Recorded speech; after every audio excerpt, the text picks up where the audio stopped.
Namaskar. Welcome to our yoga camp, a transformative journey of mind, body and spirit.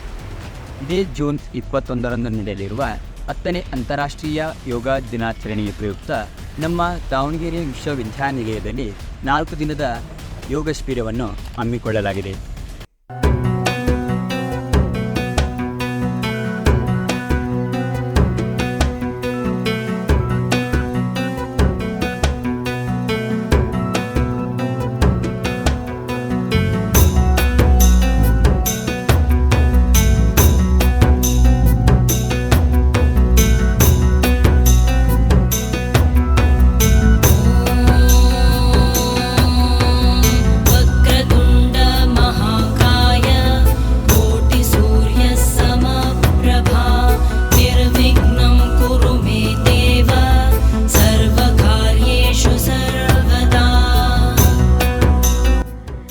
ಶಿಬಿರದ ಮೊದಲನೆಯ ದಿನ ಅಷ್ಟಾಂಗ ಯೋಗ ಹಾಗೂ ಸ್ಥೂಲ ಧ್ಯಾನ, ಎರಡನೆಯ ದಿನ ಆಸನ, ಪ್ರಾಣಾಯಾಮ ಹಾಗೂ ನಾದ ಧ್ಯಾನ, ಮೂರನೆಯ ದಿನ ಯೋಗ ಹಾಗೂ ಆಹಾರ ಮತ್ತು ಸೂಕ್ಷ್ಮ ಧ್ಯಾನ.